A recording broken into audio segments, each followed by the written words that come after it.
Kingdom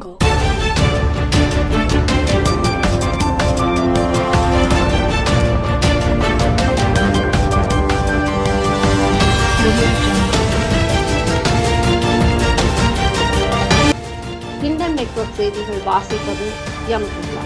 நாள் 7 ஜூலை 2026. தமிழக முன்னாள் முதல்வர் மு.க.ஸ்டாலின் அவர்கள் நேரில் காரை நிறுத்தி மக்களை சந்தித்தும் நெம்மேலி திட்டத்தின் குடிநீர் குடித்து பார்த்து ஆய்வு செய்தார்.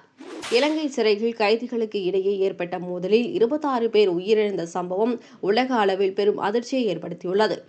வளைகுடாவில் வெடித்துள்ள மறைமுக போர் மற்றும் உக்ரைன் மீதான ரஷ்யாவின் ட்ரோன் தாக்குதல்கள் சர்வதேச அளவில் முக்கிய செய்தியாக தொடர்கின்றன. தொடர் கனமழை காரணமாக மும்பையில் உள்ள கல்வி நிறுவனங்களுக்கு விடுமுறை அறிவிக்கப்பட்டுள்ளதுடன் நிலச்சரிவு அபாயம் காரணமாக மும்பை புனே விரைவு சாலையின் போக்குவரத்து பாதிக்கப்பட்டுள்ளது.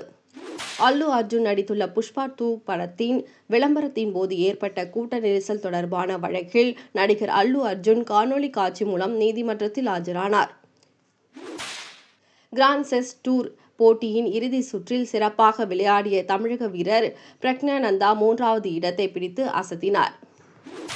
கடும் வெயில் காரணமாக இங்கிலாந்தில் 1000 பள்ளிகள் தற்காலிகமாக மூடல்.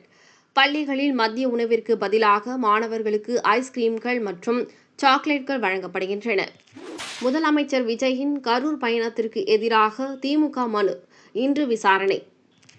தாவேக ஆட்சியை கவிழ்க்க சிலர் சதி செய்வதாகவும் யூடியூபர் திருநாவுக்கரசு மூலம் எம்எல்ஏக்களை ரூபாய் 35 கோடி வரை பேரம் பேசியதாகவும் செந்தில் பாலாஜி தரப்பில் பகிரங்க குற்றச்சாட்டுகள் வைக்கப்பட்டு வழக்குகள் பதியப்பட்டுள்ளன. சமீபத்தில் முதல்வர் விஜய் நெம்மேலி திட்டப் பகுதியில் குடிநீர் குடித்து பார்த்து ஆய்வு செய்துள்ளார். அண்மையில் தமிழக அரசு டாஸ்மாக் பார் டெண்டர் குறித்து முக்கிய உத்தரவுகளை பிறப்பித்துள்ளது. உணவு பாதுகாப்பு சட்டத்தில் திருத்தம் கொண்டு வர கோரி பிரதமர் நரேந்திர மோடிக்கு தமிழக முதல்வர் விஜய் கடிதம் எழுதியுள்ளார்.